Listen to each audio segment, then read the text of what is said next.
الف اللہ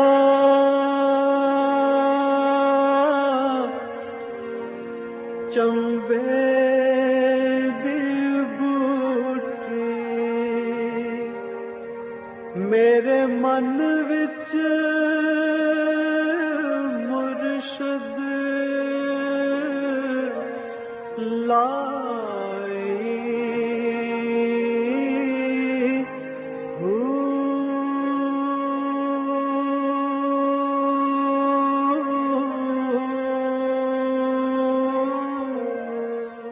بسم اللہ الرحمن الرحیم۔ السلام علیکم پریام المرشد، اور میں ہوں منور عتیق۔ ناظرین محترم، آپ کے سوالات ہیں اور رہنمائی کے لیے ہمارے ساتھ موجود ہیں ہمارے بہت ہی محترم جناب حضرت امیر محمد اکرم اوان صاحب۔ آپ سلسلہ نقشبندیہ و ویسیہ کے شیخ ہیں، مترجم قرآن ہیں، مفکر قرآن ہیں، شاعر ہیں، ادیب ہیں، بہت سے حوالے ہیں آپ کے تعارف کے۔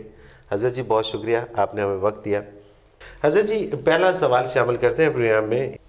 سعدیہ عزیز ایبٹ آباد سے یہ کہتی ہیں کہ تصوف میں حرام سے بچنے پر بہت زور دیا جاتا ہے۔ اگر کوئی شخص کسی کے ہاں مہمان جائے اور اسے معلوم ہو کہ میزبان کا ذریعہ آمدن درست نہیں، یا اگر کہیں سے کوئی کھانا کوئی بھجوا دے، کسی کے گھر عموماً ہوتا ہے کہ ایک دوسرے کے گھر کھانا بھجوایا جاتا ہے، اگر کوئی کھانا بھجوائے اور یہ پتہ ہو کہ بھجوانے والا جو ہے وہ اس کا جو ذریعہ آمدن ہے وہ ٹھیک نہیں ہے اور بالخصوص وہ سود سے منسلک ہے، تو ایسی صورت میں کیا کرنا چاہیے؟ الحمدللہ رب العالمین والصلاة والسلام علی حبیبہ محمد وآلہ وصحبہ اجمعین۔ اعوذ باللہ من الشیطان الرجیم، بسم اللہ الرحمن الرحیم۔ پہلی بات تو یہ ہے کہ صرف تصوف میں حرام سے بچنے پر زور نہیں دیا جاتا، اسلام نام ہی حرام سے بچنے کا ہے۔ بے شک۔ اور ہمارے ہاں ایک غلط فہمی پیدا ہو گئی ہے کہ دین کوئی الگ چیز ہے اور دنیا الگ ہے۔ ایسا نہیں ہے۔ صحیح۔ دنیا کے کام شریعت کے مطابق کرنا ہی دین ہے۔ ساری دنیا بھی دین ہے، اور نبی علیہ السلام کا ارشاد ہے کہ مومن کی دنیا بھی دین ہے۔ صحیح۔ دوسری بات یہ ہے کہ ہم مکلف ہیں کہ خود حرام کا کوئی ذریعہ اختیار نہ کریں۔ ٹھیک۔ آپ کسی کے یہاں مہمان جاتے ہیں یا کوئی آپ کو کھانا بھجواتا ہے یا آپ کوئی دعوت کرتے ہیں، تو اس میں آپ اس کے ذرائع جانچنے کے مکلف نہیں ہیں۔ نہیں ہے، بالکل ٹھیک، بالکل صحیح۔ آپ کی یہ ذمہ داری نہیں ہے۔ اب یہودی عورت نے بھی دعوت کی، نبی کریم صلی اللہ علیہ وسلم نے قبول فرما لی، جس میں اس نے زہر ملا دیا تھا، ایک صحابی شہید بھی ہو گئے، اور حضور صلی اللہ علیہ وسلم کو بھی جب وقت دنیا سے سفر کرنے کا آیا تو زہر کا اثر تھا، تو حضور دعوت قبول کر لیا کرتے تھے۔ صحیح۔ تو آپ کسی کے یہاں جاتے ہیں یا کوئی آپ کو دعوت دیتا ہے تو اس کے آپ ذمہ دار نہیں ہیں کہ اس کا ذریعہ آمدن کیا ہے وہ جانچا جائے، یہ تکلف نہیں ہے اسلام۔ صحیح۔ اچھا، نہیں ہو سکتا ہے کہ انہوں نے جو سوال کیا ہے وہ شاید اس حوالے سے کیا ہو، کیونکہ میں نے بھی دیکھا ہے کہ یہاں پہ جو سالکین ہیں وہ اکثر رستے میں کہیں سے کھانا نہیں کھاتے، وہ شاید اس چیز سے ڈرتے ہیں کہ کہیں ایسا نہ ہو کہ وہ ناپاکی کا عنصر اس میں آ جائے یا وہ ہو جائے۔ سالکین نہیں کھاتے تو یہ احتیاط کرتے ہیں۔ احتیاط کرتے ہیں۔ احتیاط تو لازم ہے۔ ٹھیک ہے۔ یہ احتیاط کرتے ہیں۔ ہوٹلوں کے کھانے میں اکثر یہ ہوتا ہے کہ وہ تمیز نہیں کرتے پاک پلیت کی، حرام حلال کی۔ صحیح۔ اور حرام نہ بھی ہو تو اس میں نحوست ہوتی ہے۔ صحیح صحیح۔ جو کھانا بنانے والے بے وضو اور بے نماز ہوں تو ایک اثر تو اس میں ہوتا ہے، تو یہ نحوست سے بچتے ہیں۔ آپ نے سوال حرمت کا کیا۔ جی ہاں جی ہاں، نہیں میں نے کہا شاید انہوں نے اس حوالے سے پوچھا ہو۔ نہیں، وہ تو اچھی بات ہے، کیونکہ حرام تو ڈیفینیٹلی یہ تو احتیاط ہے نا، احتیاط ہے اور یہ کرنی چاہیے۔ نحوست سے یا ایسی چیزوں سے جن میں نحوست کا امکان ہو بچنا، وہ ان کی ضرورت بن جاتی ہے۔ صحیح۔ کیونکہ اگر کوئی ایسی چیز کھا لیں تو اس کا اثر دل پہ جاتا ہے، نقصان ہوتا ہے۔ بالکل صحیح، بالکل صحیح۔ اچھا جی، احمد کبیر ہیں اسلام آباد سے، یہ کہتے ہیں کہ سورہ یوسف میں حضرت یوسف علیہ السلام کا قصہ کافی وضاحت سے ملتا ہے، اسے پڑھتے ہوئے میرے دل میں ایک سوال پیدا ہوتا ہے، وہ یہ کہ حضرت یعقوب علیہ السلام کے مقدر میں ایسا درد دل آیا کہ رو رو کے ان کی آنکھوں کی بینائی چلی رہی۔ حضرت یوسف علیہ السلام صغیر سنی میں باپ سے جدا ہوئے اور حیات مبارکہ مصائب میں گزر گئی۔ دونوں ہستیوں پہ بہت زیادہ مجاہدہ آیا، لیکن برادران یوسف جن کے سبب یہ سب کچھ ہوا، ان پہ کوئی آزمائش اس پورے قصے میں نہیں ملتی۔ گویا حضرت یوسف علیہ السلام کو اعزاز دینے والے تو بچ گئے، ایسا کیوں ہوا؟ انہیں ان کے کیے کی سزا کیوں نہ دی گئی؟ نہیں، اسے بنیادی بات یہ ہے کہ آپ اسے سزا نہیں کہہ سکتے۔ صحیح، ایزا انہوں نے کہا ہے۔ نہیں، ایزا اور شے ہے، سزا اور شے ہے۔ ٹھیک ہے۔ انبیاء علیہ السلام کی شان بہت بلند ہے اور ان کے مرتبے بہت بلند ہیں، اور ان کی تربیت، ان کی ترقی درجات کے لیے مصائب کا آنا یہ ایک الگ شعبہ ہے۔ نبی کی ایک اپنی اہمیت ہوتی ہے۔ آپ حضور اکرم صلی اللہ علیہ وسلم کو دیکھ لیجئے کہ پورے روئے زمین پر آسمان نے یہ بھی دیکھا کہ ایک وقت میں صرف حضور اسلام لے کر کھڑے ہوئے۔ بے شک، بے شک۔ تو آپ پوری دنیا کو، گلوبل ورلڈ کو ایک بندہ کیسے چیلنج کر سکتا ہے، جبکہ ساری دنیا بت پرستی میں، شرک میں مبتلا تھی؟ اور پھر چیلنج بھی چھوٹا موٹا نہیں کہ تمہارے خدا جھوٹے ہیں، تمہارا دین جھوٹا ہے، تمہارا طرز حیات غلط ہے۔ بالکل صحیح۔ یہ انبیاء کی شان ہوتی ہے۔ جہاں تک برادران یوسف کی بات ہے تو وہ نبی نہیں ہے، قرآن نے ان کے ذکر کو کوئی اہمیت نہیں دی، اتنا ہی ذکر کیا ہے جتنا یوسف علیہ السلام یا یعقوب علیہ السلام کے ساتھ تعلق سے ضروری تھا۔ صحیح، صحیح۔ ہمیں کیا پتہ ان پر کیا بیتی۔ بالکل۔ لیکن ایک بات جو قرآن بتاتا ہے وہ یہ ہے کہ جو کچھ بھی انہوں نے کیا، انہوں نے اس لیے کیا کہ یہ نبی بھی ہو جائیں گے، اقتدار بھی لے لیں گے، انہیں ختم کیا جائے۔ لیکن انہیں نبوت بھی ملی، بادشاہت بھی ملی، اور انہیں سوالی ہو کر ان کے سامنے جانا پڑا۔ بے شک۔ یعنی آخری دفعہ جب وہ گئے تو گھر کے ٹوٹے پھوٹے برتن بھی لے گئے تھے، یہ نا بذات مزجۃ، ہم تو یہ کوڑا کرکٹ اٹھا لائے ہیں، بے بذات سرمایہ ہے ہمارا، تصدق علینا، آپ ہمیں خیرات میں غلہ دے دیں۔ ان اللہ یجزی المتصدقین، اللہ صدقہ کرنے والوں کو بہت بڑا اجر دیتا ہے۔ تو دست سوال تو انہیں دراز کرنا پڑا۔ بے شک، بے شک۔ اب رہی یہ بات کہ ان پر ایسی آزمائش، تو وہ نبی تو نہیں تھے کہ نبی کے مقام کی آزمائش ان پر آتی ہے۔ دوسری بات یہ ہے کہ شاید کیا کیا مصیبتیں ان پر آئی ہوں، قرآن نے اسے کوئی اہمیت نہیں دی، چونکہ قرآن انبیاء کا قصہ بیان کر رہا ہے، یعقوب علیہ السلام کا، یوسف علیہ السلام، صحیح، ان کی امپورٹنس ہے، ان کے حالات بیان کر رہا ہے۔ تو غیر نبی کی وہ امپورٹنس نہیں جو اہمیت نبی کی ہے۔ بالکل صحیح۔ تو اسے تو اور جتنا ان کا اس واقعے سے تعلق ہے اتنا ہی بیان کیا۔ حضرت جی ایک اور سوال ہے ڈاکٹر آصفہ اکرم ہے لاہور سے، یہ بڑا انٹرسٹنگ سوال ہے اور یہ میرے لیے، میں بھی جاننا چاہوں گا۔ یہ کہتی ہیں حضرت جی میں اسلامیات کی لیکچرر ہوں، اپنی پی ایچ ڈی کی تیاری کے دوران میرے ذہن میں یہ سوال بہت آتا رہا کہ قرآن پاک میں ہے ہم تمہیں ضرور خوف اور بھوک سے آزمائیں گے، اور پھر ایک دوسری جگہ پہ ہے کہ اللہ کے دوستوں کو کوئی خوف نہیں۔ جب اولیاء اللہ کو کوئی خوف نہیں ہوتا تو پھر وہ خوف سے کیوں کر آزمائے جائیں گے؟ تھوڑا سا سمجھنے کی بات ہے۔ خوف کا مسلط ہونا اور بات ہے، اور خوف کو فیل کرنا، محسوس کرنا، ڈرنا اور بات ہے۔ ٹھیک۔ ایسے حالات پیدا ہو جانا جو بڑے خوفناک ہوں، یہ اور بات ہے۔ ٹھیک۔ آپ دیکھ لیں نبی کریم صلی اللہ علیہ وسلم پر جب آپ کو ہجرت کرنا پڑی تو کتنا منظر کتنا خوفناک تھا۔ بالکل۔ جب آپ جنگل میں تھے، سیدنا ابوبکر صدیق تھے، صرف 2 ہستیاں تھیں، کفار مکہ غار کے سامنے پہنچ گئے، چھوٹا سا غار ہے اور وہ کتنا خوفناک منظر ہے۔ تو خوف کا وارد ہونا یا خوفناک حالات کا آنا اور بات ہے، لیکن کیفیت کیا تھی؟ نبی کریم صلی اللہ علیہ وسلم نے فرمایا ابوبکر صدیق سے لا تحزن، کوئی نہ میرا خطرہ محسوس کرو، نہ کوئی خطرے کی کوئی بات نہیں، ان اللہ معانا، ہم دونوں کے ساتھ اللہ ہے۔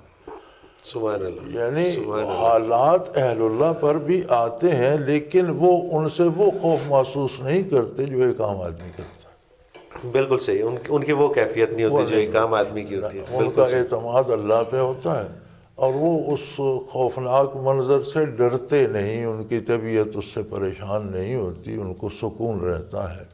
عام آدمی جو ہے وہ اسی میں مبتلا ہو کر اور سب کچھ بھول جاتا ہے۔ بالکل صحیح، تو یہ فرق ہے۔ یہ فرق ہے، بالکل صحیح۔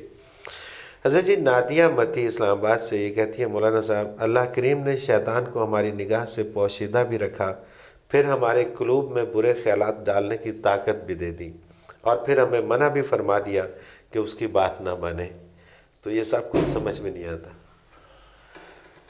اللہ کریم نے ہمارے دل کو اپنا گھر بنا دیا۔ ایک حدیث قدسی ہے، لا یسعنی ارضی ولا سمائی، کہ میری تجلیات کو میری زمینیں، میرے آسمان نہیں سما سکتے، ولیکن یسعنی قلب عبد المومن، لیکن مومن کا قلب جو ہے وہ میری تجلیات کو سما سکتا ہے۔ سبحان اللہ۔ اب جب اللہ موجود ہے دل میں تو شیطان جو مرضی کرتا رہے۔ ہماری جو ہے نا غلطی یہ ہے کہ ہمارا دل اللہ کی یاد سے، اللہ کے نام سے خالی ہے۔ صحیح۔ اب ایک بندے کو آپ ایٹمی طاقت بھی بنا دیں اور دوسرے کو لاٹھی دے دیں، بندوق دے دیں، تو ایٹمی طاقت اس سے ڈرے گی، اس کا کچھ بگاڑے گا؟ حضرت جی ایک سوال ہے نادیہ متی اسلام آباد سے، یہ کہتی ہیں کہ حضرت جی اللہ کریم نے شیطان کو ہماری نگاہ سے پوشیدہ بھی رکھا، پھر ہمارے قلوب میں برے خیالات ڈالنے کی طاقت بھی دے دی، اور پھر ہمیں منع بھی فرما دیا کہ اس کی بات نہ مانیں۔ تو یہ سب کچھ سمجھ میں نہیں آتا۔ اصل بات یہ ہے جی کہ شیطان کو واقعی وہ ہمیں دیکھ سکتا ہے، ہم اسے دیکھ نہیں سکتے۔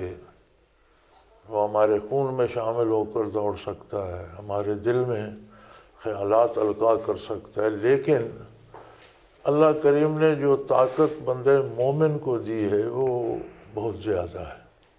ٹھیک۔ حدیث قدسی ہے کہ اللہ کریم نے فرمایا لا یسعنی ارضی ولا سمائی، میری زمینیں، میرے آسمان، یعنی یہ کائنات میری تجلیات ذاتی کو سمو نہیں سکتی، ولیکن یسعنی قلب عبد المومن، لیکن میرے بندے مومن کا دل ان کو سمو لیتا ہے۔ سبحان اللہ۔ اب جب خود اللہ کی تجلیات دل میں ہوں تو شیطان کو تو لاٹھی سوٹی دی گئی، آپ کو ایٹمی قوت دی گئی۔ اب اگر آپ ایٹمی قوت ہوتے ہوئے لاٹھی سوٹی والے سے شکست کھاتے ہیں تو یہ ناکامی آپ کی ہے۔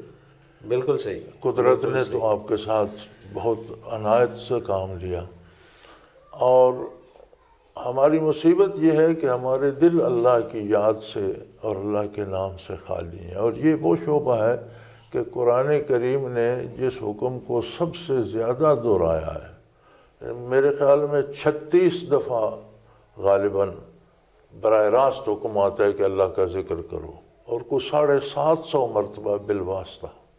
سبحان اللہ۔ یعنی جس حکم کو 800 مرتبہ دہرایا گیا وہ یہ ہے کہ آپ اللہ کا نام دل میں سموئیں، اللہ کے نام کا ذکر کریں۔ تو اب اگر ایک ایٹمی طاقت اپنی ایٹمی ساری ٹیکنالوجی رکھ کر بھول جائے اور اس سے فائدہ نہ اسے اٹھائے، لاٹھی والے مارتے پھریں تو یہ تو قصور اس کا ہے۔ قصور اس کا ہے۔ بالکل صحیح۔ اور شیطان نے قرآن میں موجود ہے، اللہ نے بھی فرمایا کہ تو زور لگا لے، میرے مخلص بندوں پر تیرا بس نہیں چلے گا۔ اور خود شیطان نے بھی کہا کہ میں تیرے بندوں کو گمراہ کروں گا سوائے تیرے مخلص بندوں کے۔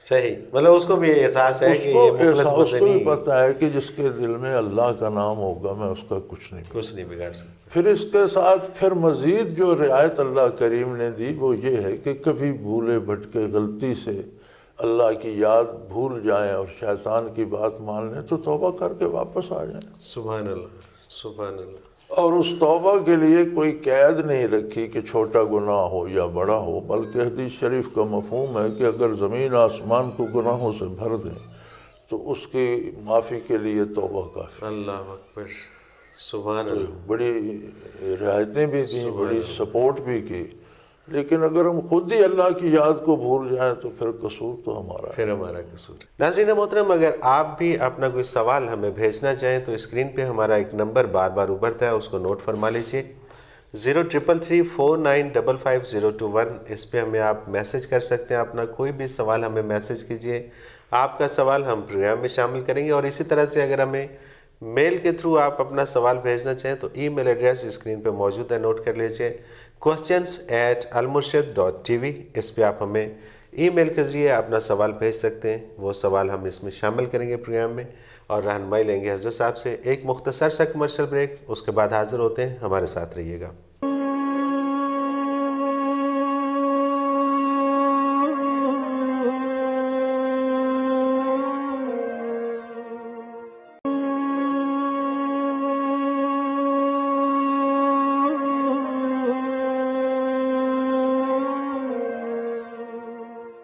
پروگرام میں ایک بار پھر خوش آمدید ناظرین، آپ کے سوالات ہیں اور رہنمائی کے لیے ہمارے ساتھ موجود ہیں ہمارے بہت ہی محترم جناب حضرت امیر محمد اکرم اوان صاحب۔ حضرت جی، مسز اشفاق ہیں یہ ڈی جی خان سے، یہ کہتی ہیں کہ ہم بچپن سے سنتے آ رہے ہیں کہ فلاں نیکی کا بہت ثواب ہے۔ میرا مولانا صاحب سے یہ سوال ہے کہ ثواب کا کیا مطلب ہے اور یہ کیا ہوتا ہے؟ یہ بڑا مزیدار سوال ہے یار، اور یہ بہت اچھی بات ہے کہ کسی نے یہ بھی پوچھا۔ ہمارے ہاں ایک رواج بن گیا، ثواب ثواب ثواب کہتے رہتے ہیں، یہ کوئی نہیں بتاتا کہ ثواب ہے کیا۔ بالکل صحیح۔ ثواب بدلے کو کہتے ہیں، ٹھیک۔ اور جو کافروں کو سزا ملے گی اسے بھی قرآن نے ثواب کہا ہے کہ یہ ان کے کردار کا بدلہ ہے۔ ہر صبح بالکفار و ما کانوا یفعلون، کافروں کو کون سا ثواب دیا جائے گا؟ وہی دیا جائے گا جو ان کا کردار ہے۔ بالکل ٹھیک، بالکل ٹھیک۔ حل صبح بالکفار، ثواب ہی کا لفظ ہے کہ کافروں کو کیا ثواب دیا جائے گا؟ وہی دیا جائے گا جو انہوں نے کیا ہے، ما کانوا یفعلون، جو وہ کرتے تھے اس کا ثواب مل جائے گا۔ اور اگر ہم یہ کہیں کہ جی کافروں کو بھی ثواب ملے گا تو لوگ مارنا شروع کر دیں گے۔ اچھا جی، نہیں یہ تو زیادہ سمجھتے نہیں نا۔ ثواب کا مطلب ہے بدلہ۔ صحیح۔ کافر کو ملے گا تو کفر کا بدلہ عذاب ہوگا، مومن کو ملے گا تو نیکی کا بدلہ اللہ کی رضا اور اللہ کی خوشنودی ہوگی اور اس کے انعامات ہوں گے۔ صحیح۔ تو ثواب سے مراد ہے بدلہ، اجر، معاوضہ۔ ٹھیک ٹھیک ٹھیک، وہ جیسے آپ کے جیسا آپ کا کام ہوگا ویسا ثواب ملے گا۔ بالکل صحیح۔ حضرت جی افرا ہیں اسلام آباد سے، یہ کہتی ہیں کہ سورہ بقرہ میں ایک واقعہ ہے کہ انہیں وادی طیہ میں من و سلوہ کھانے کو ملا، مگر انہوں نے کفران نعمت کرتے ہوئے کہا کہ ہم پیاز کھانا چاہتے ہیں، لہسن کھانا چاہتے ہیں، وغیرہ وغیرہ۔ میں مولانا صاحب سے بہت احترام سے یہ کہنا بلکہ پوچھنا چاہوں گی، اگر یہ گستاخی ہے تو اللہ کریم معاف فرمائے، کہ انسانی نفسیات ہے کہ وہ ایک ہی چیز ہر روز نہیں کھا سکتا، اکتا جاتا ہے۔ اب اگر بنی اسرائیل ایک ہی چیز کھا کھا کر اکتا گئے تو یہ کفران نعمت کیسے ہوا؟ یقیناً کوئی ایسی بات ہے جو میری سمجھ میں نہیں آئی، یہ نہ سمجھا جائے کہ میں بنی اسرائیل کو فیور کر رہی ہوں۔ نہیں، آپ بنی اسرائیل کو بھی فیور کریں، وہ بھی اس زمانے میں تو موسیٰ علیہ السلام کے ساتھ تھے، امتی تھے، مسلمان تھے۔ اب آ کے تثلیث میں گرفتار ہو گئے، جب تک انہوں نے عیسیٰ علیہ السلام کو اللہ کا بیٹا نہیں بنایا تب تک تو مسلمان تھے۔ صحیح، بالکل ٹھیک۔ اور گزارش یہ ہے کہ من جانب اللہ جو نعمتیں ملتی ہیں ان کی صورت ایک ہو، لیکن ان کے جو فیلنگز، کیفیات یا لذات ہوتی ہیں وہ الگ ہوتی ہیں۔ صحیح۔ یہ تب پتہ چلے جب ہمارا قلب اس قابل ہو کہ وہ ان چیزوں کو محسوس کر سکے۔ بالکل ٹھیک، ان کی لذت کو محسوس۔ جنت کے بارے آتا ہے نا جی کہ جنتی ایک ہی پھل کھا رہا ہے، اس سے ایک لقمہ لیا ہے بہت ٹیسٹی ہے، لیکن جب دوسرا لقمہ لے گا تو اس سے زیادہ ٹیسٹی ہو۔ سبحان اللہ، سبحان اللہ۔ تو انہیں جو من و سلوہ ملتا تھا وہ تھا، تو قرآن چونکہ اجمالی بیان کرتا ہے من و سلوا سے مراد یہ ہے کہ میٹھی چیزیں بھی تھیں اس میں اور نمکین بھی. تو کھانے دو ہی طرح کے ہوتے ہیں, جی ہاں بالکل, یا میٹھے ہوتے ہیں یا نمکین ہوتے ہیں, اور ساری عمر آپ میٹھا اور نمکین ہی کھاتے ہیں. جی ہاں. تو اس سے یہ مراد نہیں کہ ایک خاص قسم کا ایک ہی کھانا من تھا اور ایک ہی کھانا سلوا تھا. صحیح, مطلب اس میں ورائٹی تھی. ورائٹی تھی اور اس کے ٹیسٹ بدلتے رہتے تھے, اور اگر ایک بھی تھا تو بات تو ٹیسٹ کی ہے. بالکل ٹھیک. تو اس میں تو ہر لقمے میں الگ لذت تھی, چونکہ وہ من جانب اللہ آتا تھا. اور من و سلوہ سے مراد ہے کہ انہیں میٹھا بھی اور نمکین بھی دونوں طرح کا کھانا دیا گیا, اور منع کیا گیا کہ اسے استعمال کرو لیکن اس میں بخل نہ کرنا. لیکن انہوں نے گھسیٹ کر چھپانا شروع کر دیا ایک دوسرے سے. اچھا, یہ بھی کیا, اچھا یہ بھی معاملہ ہوا. اور پھر ان کے جب وہ مزاج اس سے بگڑے تو پھر کہنے لگے ہمیں کوئی دال پیاز کو اس طرح کی. تو اللہ کریم نے فرمایا کہ تم اعلیٰ کو چھوڑ کر ادنا کی طرف جاتے, تمہاری بھی پسند کیا ہے. اچھا حضرت جی, یہ بڑی عجیب سی بات مجھے بھی سمجھ نہیں آتی کہ یہ سامنے نظر آ رہا ہے کہ یہ اللہ تعالیٰ کی طرف سے یہ کھانا آ رہا ہے اور ہمیں اتنا, تو پھر انحراف کر دیا اور پھر اس سے. میرے بھائی, ہم قدرت کے کمالات دن بھر کتنے دیکھتے ہیں. صحیح, بے شمار, جگہ جگہ. یہ سورج کا طلوع و غروب, یہ شب و روز کا آنا جانا, یہ صحت و بیماری, یہ چھوٹے چھوٹے آپ کبھی اگر وائلڈ لائف دیکھیں تو چھوٹی چھوٹی چیزیں, وہ جو کیڑے مکوڑے بھی دکھاتے ہیں, کیسا عجیب سا نظام چل رہا ہے. یہ سارا ہمارے سامنے, ہم بھول کر پھر اللہ کو بھول جاتے ہیں. صحیح, یہی تو آزمائش ہے. اللہ اکبر. کہ ہمارے سامنے کیا قدرت کی نشانیاں کم ہیں, بے شمار. ہم نے کل دیکھا ایک عظیم حکمران عرب کا بادشاہ, اسے وہی کفن پہلا کر مٹی میں دفن کرا ہے. کہاں تخت شاہی, کہاں گور و کفن اور قبر کی مٹی. تو کیا ہمیں کوئی احساس ہوتا ہے ہم عظمت باری کا, یا ہمارے کردار میں کوئی تبدیلی آتی ہے؟ یہ انسان کا احساس اتنا سخت کیوں ہے, مطلب اس کو کیوں سخت نہیں ہے. اصل جو بات میں نے پہلے عرض کی کہ اللہ کی تجلیات کا مسکن ہے دل. صحیح. جب تک اس میں وہ نہ ہو وہ اپنا کام ہی نہیں کرتا. آپ کی گاڑی میں پیٹرول ہی نہیں, آپ کہتے ہیں کار بڑی قیمتی ہے مجھے لے کے نہیں, لے کے کہاں جائے گی بھائی؟ صحیح. آپ کے سینے میں, میرے سینے میں دل ہے, دل دارند و محبوب نظارہ, دل ہے, اس کے اندر اس کا محبوب نہیں ہے تو پھر کیا فائدہ اس کا. بالکل صحیح. تو اصل مصیبت یہ ہے کہ یہ ہمارے دل یاد الہی سے خالی ہو چکے ہیں. صحیح. اسے پھر سے بھر لو تو پھر وہی رونق آ جائے. اللہ اکبر. حضرت جی آگے چلتے ہیں. راحت بھٹی لاہور سے, یہ کہا جاتا ہے کہ فرشتے سے بہتر ہے انسان بننا, اور دوسری طرف یہ بھی کہا جاتا ہے کہ انسان کو اوصاف ملوکیت پیدا کرنے چاہیے. کیا یہ دو متضاد باتیں نہیں ہیں؟ یہ فرشتے سے بہتر ہے انسان بننا, یہ قول کسی قرآن و حدیث کا نہیں ہے, شاعر کا ہے. صحیح. اس کی کوئی سند نہیں. اس کی کوئی سند نہیں. ٹھیک. جہاں تک بات انسانی عظمت کی ہے تو انبیاء فرشتوں سے افضل ہیں. نیک اللہ کے بندے جو ہیں اہل اللہ عام فرشتوں سے بہتر ہیں. اور تیسری بات یہ ہے کہ ہر مومن جو نجات پا جائے گا وہ فرشتوں سے افضل زندگی گزارے گا. جنت کی نعمتیں اس کے لیے ہیں, فرشتوں کے لیے تو جنت دوزخ برابر ہے, وہاں بھی ڈیوٹی کریں گے وہاں بھی ڈیوٹی کریں گے. انہیں نہ جنت کی راحت سے سروکار ہے نہ دوزخ کے عذاب سے سروکار. بالکل ٹھیک. تو اللہ کے جو بندے انبیاء ہیں فرشتوں سے بہتر ہیں, اللہ کے ولی نیک لوگ جو ہیں وہ عام فرشتوں سے بہتر ہیں. تو یہ تو ایک اصول ہے شریعت کا.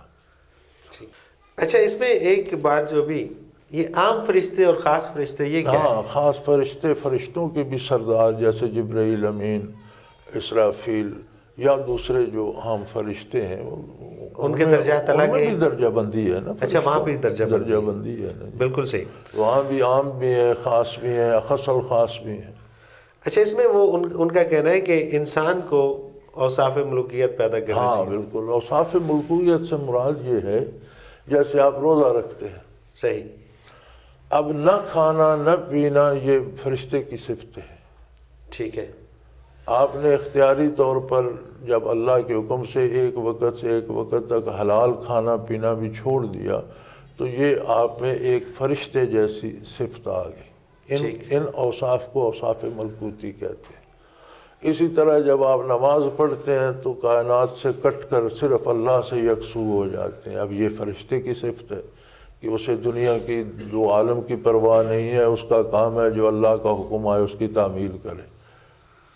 صحیح، تو اوصاف ملکوتی جب آتے ہیں تو ایک پاکیزگی، ایک طہارت بدن میں آتی ہے جو تجلیات باری اور قرب الہی کو اپنے اندر سموتی ہے، تو وہ پاکیزگی یا وہ طہارت جو ہے اسے اوصاف ملکوتی کہتے ہیں، یعنی پاکیزہ ہونا۔ صحیح، تو وہ آپ حاصل کرتے ہیں تو اس سے قرب الہی حاصل ہوتا ہے، اس کی کیفیات محسوس ہوتی ہیں، ورنہ تو اللہ ہر جگہ موجود ہے۔ بالکل صحیح۔ اچھا حضرت جی ایک فرشتوں کے حوالے سے ایک سوال ہے، کہا جاتا ہے کہ فرشتہ یا فرشتے اللہ میاں سے جا کے کہیں گے کہ تیرے فلاں بندے کو یہ ہو گیا، یہ ہو گیا، یہ ہو گیا، اور اللہ میاں انہیں حکم دیں گے کہ اس کو یہ کر دیں، پھر وہ آئیں گے اور پھر وہ جا کے اللہ میاں سے، تو فرشتے اپنے طور پہ کچھ کہہ سکتے ہیں ان کی اپنے ذہن سے یا اپنے دماغ سے کہ وہ یہ ہو گیا جی اللہ میاں؟ نہ وہ ایک نظام مقرر ہے، اللہ میاں خود ہر جگہ موجود ہے، ہر چیز ذاتی طور پر جانتا ہے۔ یہ فرشتوں کا نظام اللہ نے انسانوں کے لیے بنا دیا، جب جواب طلبی ہوگی تو انسان کہیں گے اللہ یہ تو میں جھوٹ نہ بھی بولے تو بہت سی چیزوں سے یاد ہی نہیں ہوگی۔ صحیح، یعنی کافر تو جھوٹ بھی بولے گا، ٹھیک ہے، لیکن مومن اگر جھوٹ نہیں بولے گا تو بہت سی چیزوں سے یاد ہی نہیں ہوں گی۔ اس وقت وہ فرشتہ آئے گا نا، میں یہ دیکھو تم نے یہ کیا تھا، میں نے اسی وقت لکھ لیا تھا۔ تو یہ انسانوں پر دلیل قائم کرنے کا ایک طریقہ اللہ نے بنا دیا، ورنہ اللہ کریم ہر چیز کو ذاتی طور پر جانتے ہیں، کوئی فرشتوں کا محتاج تو نہیں ہے، لیکن اس نے ساری کائنات کو اسباب سے جوڑ دیا ہے۔ یہ عجیب اس کا اپنا نظام ہے، ایک ذرہ ہوتا ہے اس میں پھر تبدیلی آتی ہے، پھر اس سے کوئی چیز پیدا ہوتی ہے، درخت بنتا ہے۔ اب کیا ہے، ساری وہ خاک ہی جمع ہو کر بن رہا ہے نا درخت، بے شک، لیکن وہ سبب ہے کہ آپ اس میں بیج ڈالیں، اس پر پانی ڈالیں، اس پر مٹی دبائیں، اس کے اسباب مہیا کریں، پھر وہ اگنا شروع ہوگا، پھر اس کی دیکھ بھال کریں، یہ اسباب بنا دیے۔ تو یہ سارا نظام اس طرح چلتا ہے، اسی سبب میں سے ایک سبب فرشتہ بھی ہے۔ بالکل ٹھیک۔ ڈاکٹر آصفہ اکرم لاہور سے یہ کہتی ہیں کہ سورہ بقرہ میں ہے اللہ تعالیٰ ایمان والوں کے دوست ہیں، انہیں اندھیروں سے اجالے کی طرف نکال کر لاتے ہیں، اور جو لوگ کافر ہیں ان کے دوست شیطان ہیں جو انہیں روشنی سے نکال کر اندھیروں کی طرف لاتے ہیں۔ میرا سوال یہ ہے کہ مومن کن اندھیروں میں ہوتا ہے اور کافر کے پاس کون سی روشنی ہوتی ہے؟ کافر کے پاس روشنی نہیں ہوتی، کافر کے پاس اندھیرے ہی ہوتے ہیں اور اسے مزید اندھیرے میں دھکیل دیا جاتا ہے۔ اور نور ایمان کی یہ خاصیت ہے کہ اگر اس میں کچھ چھوٹی موٹی کمزوریاں ہوں بھی تو وہ دور ہونا شروع ہو جاتی ہیں اور وہ نیکی کی طرف چل پڑتا ہے۔ صحیح، یہ بڑی خوبصورت آیت ہے، اللہ ولی الذین آمنوا، اللہ ہر ایمان والے کا دوست ہے۔ یعنی جو بندہ ایمان قبول کرتا ہے یا جو بندہ کلمہ حق قبول کرتا ہے اسے وہ ولی اللہ ہے، اسے اللہ کی طرف سے ولایت حاصل۔ صحیح، ایک تو ہم ولی اللہ کہتے ہیں یہ بندہ اللہ کا دوست ہے، اس کی ہمارے پاس کوئی سند نہیں ہے، ہمارا گمان ہے یا ہمارا خیال ہے یا ہمارا اندازہ ہے، لیکن اللہ فرماتا ہے کہ جو بھی ایمان لاتا ہے میں اس کا دوست ہوں۔ صحیح، اب اس کا کام ہے کہ وہ دوستی نبھائے۔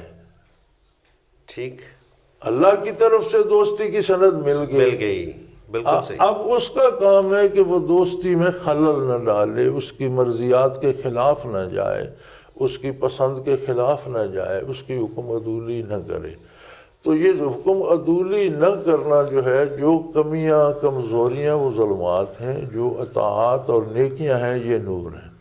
تو مومن کا سفر نیکی کی طرف شروع ہو جاتا ہے، اور انسان ایسا ہے کہ کوئی اس کا پرزہ تبدیل کر کے آپ اوورال نہیں کر سکتے، یہ جستا جستا ایک ایک چیز سے سفر کر کے دوسری چیز کی طرف جاتا ہے۔ صحیح۔ اور اگر سارا نور میں بھی ہے تو مزید نور میں جاتا ہے، ہر قدم پہ ترقی ہوتی ہے، ہر گام پہ مزید قرب الہی نصیب ہوتا ہے۔ کافر پہلے سے تاریکی میں ہے، اللہ سے دور ہے، ایمان سے خالی ہے، پھر آگے اور نافرمانی کرتا ہے تو مزید تاریکی میں دھنستا چلا جاتا ہے۔ جہاں کفر ہوتا ہے وہاں شیطان اس کا ہاتھ تھام لیتا ہے کہ چلو میں تمہیں لے کے چلتا ہوں۔ صحیح۔ جہاں ایمان آتا ہے وہ دست قدرت اسے تھام لیتا ہے۔ سبحان اللہ، سبحان اللہ۔ ناظرین محترم، آخر میں ایک بار پھر میں آپ کو اپنا فون نمبر بتاتا چلوں کہ جس پہ آپ ہمیں سوال بھیج سکتے ہیں۔ نمبر نوٹ فرما لیجئے 033349555021، اور اسی طرح سے ہمیں آپ میل کر سکتے ہیں questions@almurshid.tv۔ اس کے اوپر اپنا کوئی بھی سوال ہو ہمیں بھیج دیجئے۔ اس کے ساتھ ہی ہمارے پروگرام کا وقت اپنے اختتام کو پہنچتا ہے۔ انشاءاللہ بشرط زندگی آئندہ پروگرام میں پھر ملاقات ہوگی، اسی دن اسی وقت اور اسی چینل کے اوپر۔ اس وقت تک کے لیے اللہ حافظ۔ لا